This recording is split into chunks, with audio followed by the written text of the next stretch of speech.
Hola, ¿qué tal? Buenas tardes, tengan todos. Saludos cordiales, bienvenidos aquí a mis espacios en redes sociales. Los extrañaba, estuve de vacaciones este fin de semana, estuve por El Salvador, conociendo los volcanes del Salvador y conociendo un poco ese país. Y hoy, bueno, vamos a seguir hablando con los abogados de Gallardo Law Firm, que amablemente el día de ayer me cubrieron. Hoy vamos a estar hablando del tema de los viajes a Cuba, tanto que está dando de qué hablar esto. La situación del parol, por supuesto, de los paroles humanitarios, las deportaciones y otros temas migratorios. Me acompaña el abogado Ismael Labrador, que como ven, hoy no está en su oficina. ¿Cómo está, abogado? Todo bien, Mario, todo bien. Gracias por tenerme aquí una vez más, te extrañamos ya.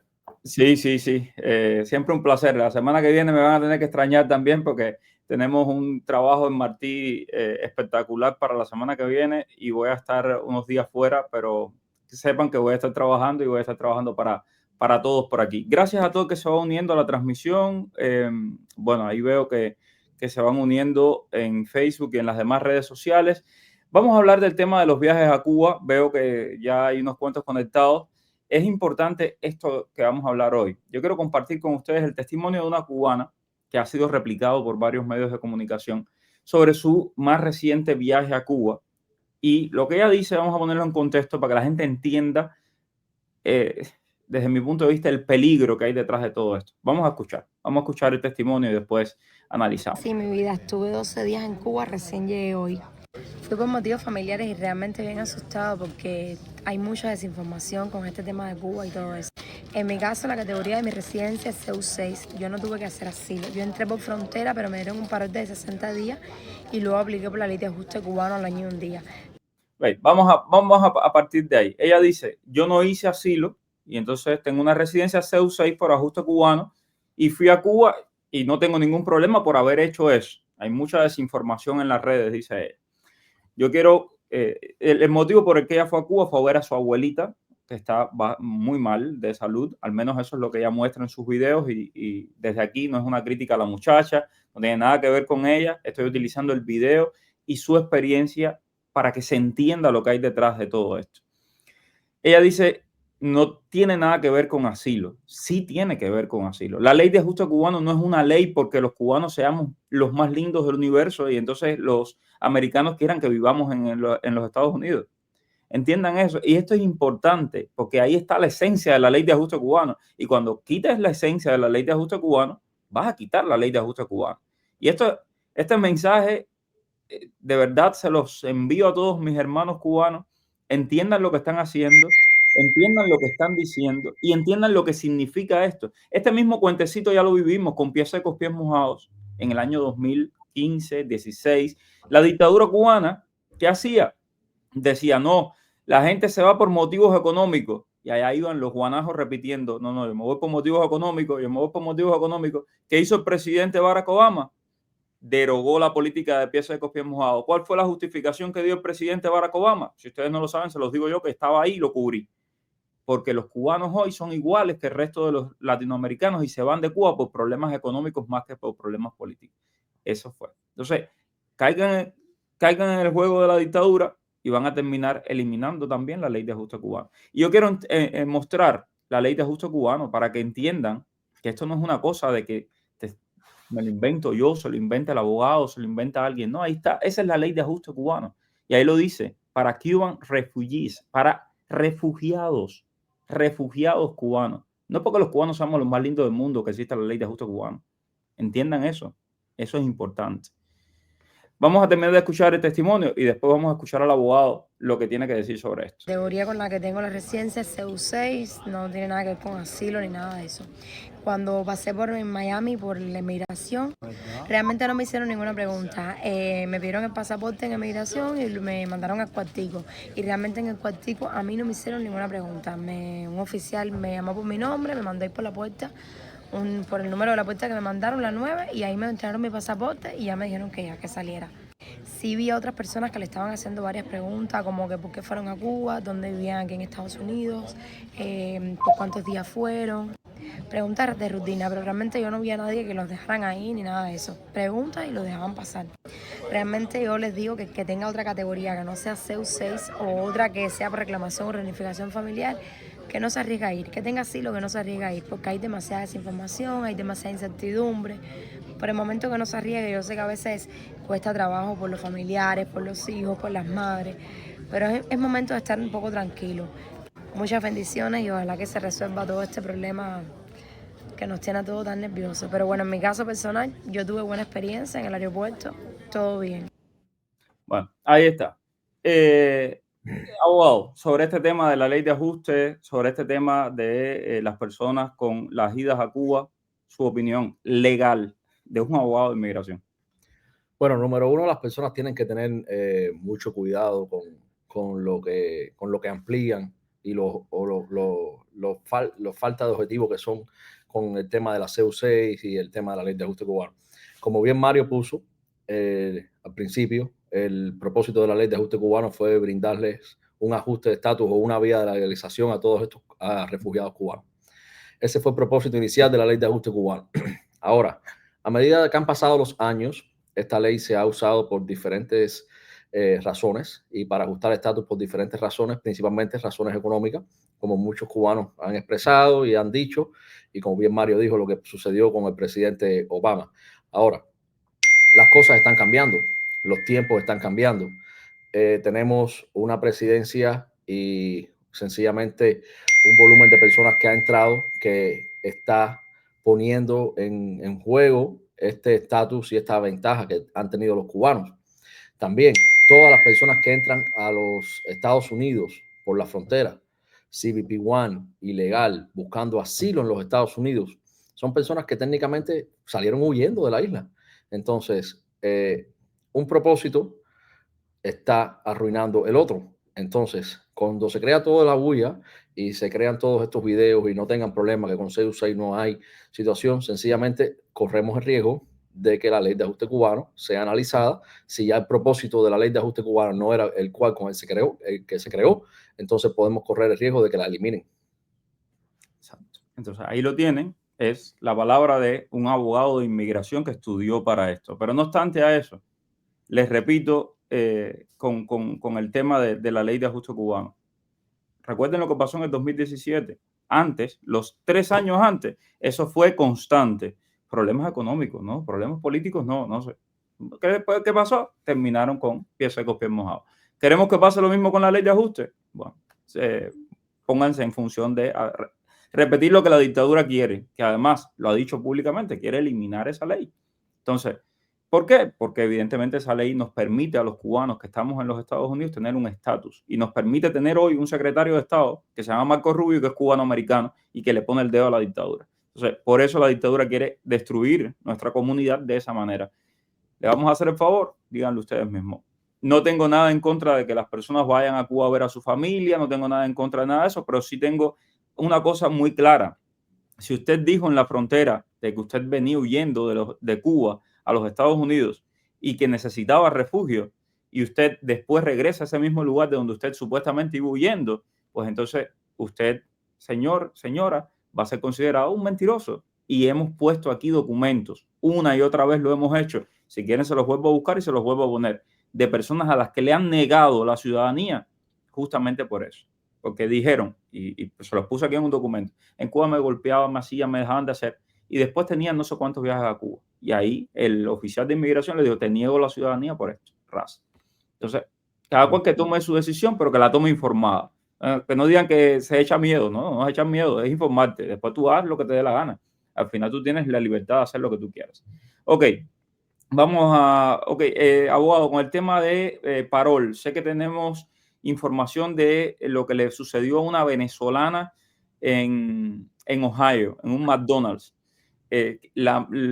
Estaba con una amiga ahí en Ohio, en el McDonald's, y la policía le pidió la documentación, le mostraron que estaba en proceso de asilo y demás, y aún así se la llevaron detenida.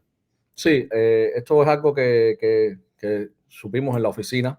Todavía queda mucho por saber, no tenemos todos los hechos del caso, pero sí es algo que llama la atención porque habían 2 personas, una con asilo, otra que había entrado con parol, y esa persona que había entrado con parol se la llevan detenida. La del asilo no le pasó nada, pero como dije, tenemos todavía mucha falta de información, no sabemos exactamente cuál era el estatus de esa persona de Venezuela que estaba con parol, si había cometido algún crimen, si estaba siendo buscada por algún otro motivo o razón. Pero sí, definitivamente es algo que sucede y algo que no había sucedido hace 5 o 6 meses atrás. Ok, vamos a ver, aquí tengo muchísimas preguntas. Vamos a empezar por esta. Dice, hola abogado, ¿qué cree usted que tenga respuesta pronta para la petición familiar de una esposa residente o solución a la I-220A? Bueno, una petición familiar de un esposo residente a una esposa residente puede tomar 3, 4 años. Si estás en corte, lo ideal es tratar de cerrar esta corte, siempre y cuando, por supuesto, mantengamos el asilo vivo en USCIS, porque aunque tengamos la petición familiar, el principal remedio sigue siendo el asilo. Si no cerramos la corte, la segunda solución sería poner la corte en cierre administrativo. Esto es algo bien frecuente, porque cuando la pones en cierre administrativo, sencillamente le estás dando tiempo a que la petición familiar sea aprobada y entonces ya tú sí vas a necesitar la corte cerrada para poder mandar el perdón, para que entonces este perdón sea adjudicado por USCIS, porque mientras estás en corte, USCIS no puede adjudicar el perdón. Dice Juan Cuesta, que evidentemente quiere molestar, Ismael está en Punta Cana. No, Ismael está trabajando, está justamente trabajando. Estamos en Houston, en cortes. Así que... No, nada de Punta Cana todavía. Hola, bueno, este es el que habíamos leído. ¿Se puede ir o no a Cuba sin problema? Yo creo que ya la respuesta se la di. Usted decida lo que usted quiere hacer, depende de cómo usted haya entrado. Si entró por reunificación familiar, usted no va a tener ningún problema con ir a Cuba. Aquí estamos hablando de las personas que entraron por la frontera, que si tú entraste por la frontera, entraste como refugiado a los Estados Unidos. ¿Por qué tú te crees que te dan acceso a los programas de ayuda para que puedas aprender inglés, para que puedas estudiar gratuitamente, para que tengas cupones de alimentos, te dan Medicaid, te dan todo eso? Te lo dan por ser refugiado. Entonces, una cosa va con la otra. Ok, seguimos. Saludos desde Guantánamo. Terrible lo que vimos en Guantánamo, en INIAS. Ahí les compartí el video del sepelio de un niño que tuvieron que llevarlo cargando el ataúd porque no habían autos. Terrible lo que se está viendo en Cuba. Saludos de Kentucky, un abrazo para toda la gente de Kentucky. Soy residente, cerré mi corte, debo notificarle a ICE qué tan cierto es que debo tener encima la green card. Y gracias antemano. Bueno, en el Real ID, que si vives en un estado que tiene Real ID, esta información está incorporada. Es decir, cuando la policía te corre el Real ID, sabe que tú eres un residente de los Estados Unidos. Ahora, sí creo que deberías notificarle a ICE, porque si tú eres una persona que tenía que reportarse con ICE, sí es importante que le notifiques a ICE que ya tienes un green card para que entonces no tengas que seguir haciendo estos reportes constantes con ellos. ¿Qué pasará con los que aplicamos? Aquí tengo a Lizzy Felito, dice, apliqué en marzo del 23, apliqué a la residencia y nada aún. ¿Qué pasará con nosotros? No está pasando nada. Tú vas a aplicar bajo la residencia bajo la ley de ajuste cubano, no vas a tener ningún problema. Solo ten paciencia. Son miles de personas, millones de personas que entraron con la administración del presidente Joe Biden. Entraron millones de personas y todos esos casos se están procesando en inmigración. Entonces es normal de que haya cola porque es muchísimo. Ok, vamos a ver, sigo por acá. Abogado, ingresé por frontera y no metí asilo, pero me casé y tengo corte en el mes 11 de este año. ¿Qué puedo hacer?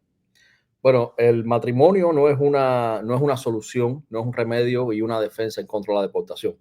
Eso es lo primero que tienes que saber. No sé si eres cubano, si no eres cubano, pero de igual manera, del país que tú seas, en este punto en que estamos, si tú entraste por la frontera, tú tienes que hacer un asilo. Es la recomendación que te damos. Como bien dice Mario, usted sigue nuestro consejo colombiano, pues tienes que hacer tu asilo. ¿Por qué? Porque este tiempo que tú vas a estar haciendo tu ajuste y demás, no sé si entraste, bueno, me dijiste por la frontera, entraste por el CBP-1. Si entraste por el CBP-1, eres un arriving alien. El asilo es algo que te va a proteger contra la deportación, vas a tener un recibo en la mano y bueno, todos sabemos la situación que está viviendo Colombia en este momento. Ya lleva 2 años ya. O ya llevas 2 años en los Estados Unidos. De igual manera puedes hacer una 589. Haz una 589, aunque tú no apliques asilo, tú tienes una corte el mes 11, que si mi recomendación, si yo fuese tú, era llevarle al juez una aplicación de asilo ya sometida, que esa es tu principal defensa contra la deportación. Si el día de la corte ya tienes la petición aprobada, no sé si tienes la petición aprobada o no, entonces se le puede pedir al juez poner el caso en cierre administrativo y de todas maneras tú tienes tu asilo pendiente, tienes tu corte y demás. Tengo que viajar de un estado a otro, pregunta doña Joey, de un estado a otro y tengo mi pasaporte cubano y el permiso de trabajo, es lo único que tengo. ¿Puedo con eso? Siempre y cuando tengas tus documentos, tu asilo hecho, tú no tienes ningún problema, puedes viajar de un estado a otro, tu ID válido, por supuesto, tu permiso de trabajo, pero el permiso de trabajo te lo dieron por alguna razón, ya sea un ajuste o sea un asilo sometido. Por supuesto, hay otras más, visas de trabajo, visa U, DACA y todos estos procedimientos. Entonces, siempre ten el procedimiento madre tuyo por el cual tú tienes este permiso de trabajo contigo encima. Es necesario tener esta evidencia. Ok, perfecto. Sigo por aquí. Buenas tardes. Mandé a cerrar la corte hace un mes con la solicitud de residencia. En mi caso de corte, ahora me sale que el juez sobreseyó el procedimiento. ¿Eso significa que ya me cerraron la corte? Bueno, no sé lo que significa sobreseyó el procedimiento, no sé exactamente en español Sí. qué significa. Si terminó, es que terminó. Así que ya, terminaste esa parte. Soy residente, cerré mi corte, este es el que habíamos leído, sigo por aquí, saludos desde Cuba, un abrazo para toda la gente de Cuba, por cierto, súper pendiente, hay un proyecto de ley sobre Cuba que está muy fuerte, estoy buscándole mucha más información para traérselo, y hay muchísima información que se está generando y que luego se las voy a estar compartiendo, pero ojo que vienen cambios y vienen cosas. Ok, saludos desde Surinam. Soy residente, tengo a mi hermano en Estados Unidos con I-220A con corte para el 2027. ¿Qué puedo hacer? Bueno, tú como hermano desafortunadamente no puedes hacer nada. Número uno, no eres ciudadano y es la única forma que le puedes poner una petición a tu hermano. Número dos, una petición de hermano a hermano sin un familiar que califique para el perdón, con esa excusa de familiar que califique para el perdón, ya sea esposas o esposos o padres o madres, tú no puedes calificar para el perdón. Entonces, tú, ¿cómo puedes ayudarlo? Trata de ayudarlo a que mejore su asilo, buscar evidencias en Cuba, que es un poco difícil, y tratar de tener un asilo sólido. Y bueno, y si encuentras otra solución, un matrimonio, se casa con alguien, ahí se puede hacer algo más. Araceli, siempre, a ver, ¿por qué te están recomendando aplicar para asilo? A ti y a todos los que han entrado por CBP One. ¿Por qué? Porque los procedimientos han cambiado, la administración ha cambiado. Para la administración del presidente Donald Trump, y así con todas las palabras, no es válido, no está bien de que tú hayas entrado por CBP One o que hayas entrado por parol humanitario. No está bien, porque esta administración considera que la administración anterior cometió el error de regalar de cientos de miles de paroles. Eso es lo que cree esta administración. Y por lo tanto, esta administración ha emitido, ustedes lo han visto, yo se los he compartido, memorándums que dice que si usted en un año no ha aplicado asilo y está en este país y está cometiendo alguna ilegalidad o está pasando algo con usted, ese oficial de migración te puede revocar ese parol y ahí mismo te puede poner en un proceso de remoción expedita. Entonces, por eso es que se les ha recomendado a todos los que entraron con CBP One aplicar asilo. Abogado. Sí, definitivamente. El asilo es la mayor protección que tú puedes tener en estos momentos a todas estas personas que entraron por CBP One y inclusive, Mario, como bien dice Mario, después de este memorándum, todas estas personas pueden ser puestas en deportación expedita, ya que si tú no hiciste tu asilo dentro de tu primer año, sencillamente ellos lo pueden interpretar como que tú no necesitabas entrar por CBP One y no podías acogerte a este programa de refugiados. Y eso no es que yo te lo esté diciendo, que te lo esté diciendo el abogado. Búscalo, ahí está en mi Facebook. Yo les compartí el memorando. Porque la gente, no, porque unos dicen y otros dicen. No es lo que aquí elucubremos o lo que pensemos. No, te estamos hablando con hechos, con documentos que prueban lo que estamos diciendo. Pero bueno, cada cual que tome sus decisiones y que haga lo que crea. Tengo I-220B, pero apliqué para la residencia y me llegó el permiso de trabajo. ¿Puedo viajar dentro del país con esta I-220B? Bueno, no sé por qué tienes esta I-220B y tampoco sé cómo aplicaste para la residencia porque tú no tienes ninguna base para aplicar a la residencia. Esta residencia tuya tienes que saber que al no tener base es una residencia que puede ser revocada en cualquier momento y si es revocada también el permiso de trabajo. Lo primero que necesito saber es por qué tienes esta I-220B. Y si tú tienes que supervisarte, también muchas veces las condiciones de tu supervisión es que no puedes salir de ciertos rangos de área y tienes que informarle a tu oficial de deportador. Entonces, tú sabes, tienes varias cosas que tienes que tratar de arreglar o esclarecer antes de determinar si puedes viajar fuera de estado. Por favor, abogado, quiero saber si con haber aplicado a la residencia ya estoy a salvo de la deportación. Bueno, si tú eres una persona que entró por el CBP One o por el programa de parol, ya tú tienes un ajuste sometido, entonces ya tú tienes un documento que te avale. y te permita tener una estadía legal aquí en los Estados Unidos porque ya tienes el ajuste. Pero es importante que sepas la distinción. No sé si tienes I-220A. Si tienes I-220A, no es así definitivamente. Entonces, hay que ver qué documento tú tienes. Si tienes CBP-1, si tuviste un parol, si no tuviste un parol. Ok. Vamos a ver, llegué hace 3 años, entré siendo menor de edad con 18 años, donde me separaron de mi mamá. Estuve en la ley del MPP, lo cual lo que me dieron fue una I-220A, pero no apliqué asilo. ¿Qué puedo hacer? Dice Meli la changosita. Bueno, si nunca has aplicado asilo, ahora vas a tener que hacer una aplicación y no vas a poder aplicar un asilo como tal o tener el beneficio de asilo. Vas a poder tener el beneficio de withholding o removal. Si tu madre o la que dice que te separaron aplicó asilo y te puso en tu asilo, entonces tú tienes un asilo válido. Necesitamos saber eso. A mi esposa le quedan 34 días para aplicar al ajuste y entró por parol humanitario. ¿Debería preocuparme? Lo que te quedan son 34 días. Exacto, te quedan 34 días, pero sí tienes que tomar en cuenta que una vez que tú apliques a la ley de ajuste cubano, el recibo no te va a llegar por 30 días, 40 días. Entonces, ya estás más cerca. No es lo mismo que una persona que entró hace 5 meses o 7 meses y todavía le quedan meses, pero tienes que saber que de la única forma que tú estás a salvo aquí en los Estados Unidos ahora mismo es con un asilo, una residencia en la mano o con algún proceso sometido como un ajuste y tú tengas un parol válido y ya tengas este recibo en la mano. Fuera de ahí, todo el mundo corre peligro. Tuve la primera corte hace 1 año y ahora me cambiaron la fecha y al jueves y me sale que es un master hearing. ¿Esta es la primera corte de nuevo? Sí, un master hearing es otra corte preliminar. Tienes que, si te adelantaron la fecha, tienes que recordar bien lo que te dijo el juez, porque si te dieron otra nueva fecha de corte, porque el juez te dio tiempo para hacer algo. Si no lo has hecho, entonces puedes tener un problema. Bueno, aquí tengo a alguien preguntando, dice, yo hice asilo hace 30 años y ya soy ciudadano hace muchos años. Pues, ¿tendré problemas si yo voy a Cuba? No, ciudadano americano no debe tener problema de ir a Cuba. Ese ejemplo lo he puesto 500,000 veces aquí.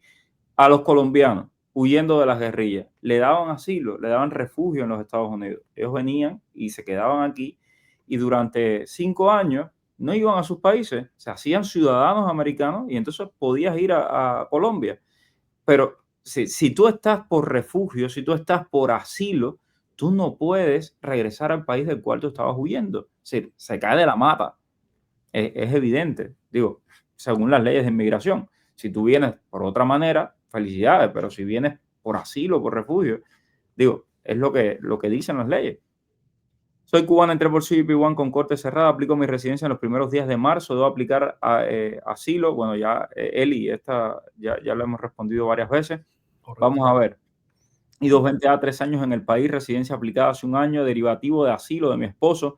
Tengo que reportarme en ICE como todos los años. ¿Algún riesgo? Hemos visto y hablamos en programas anteriores de personas que han ido a reportarse con asilo y no han tenido ningún tipo de problema en ICE. Así es. Y esto lo dice todo. Si no tengo base de asilo y entré por CBP-1 hace 3 meses con corte para el 2027, si no tienes base de asilo, no tenías que haber entrado por CBP-1. Esa es la respuesta que lleva, porque es la real. El CBP-1 era para que hicieras asilo. Pero bueno, en caso de que, en caso que sea asilo, tengo 1 año completo para poder aplicar, sí, 1 año. 1 año. I-220A, el que había leído, entré por parol, aplico la ley de ajuste en mayo, estoy casado con una ciudadana americana desde Cuba, tengo a mi mujer embarazada, ¿qué puedo hacer? Lo mismo, aplicar asilo, aplicar la ley o esperar al año un día y mandar tu ley de ajuste cubano. Exacto. Es importante, señores, que sepan que una vez que ya tú aplicas a la ley de ajuste cubano, ya tú tienes el remedio, lo hemos dicho muchas veces, o a la ley de ajuste cubano o algún remedio migratorio, ya tienes el escudo que te protege para que no tengas ningún tipo de problema.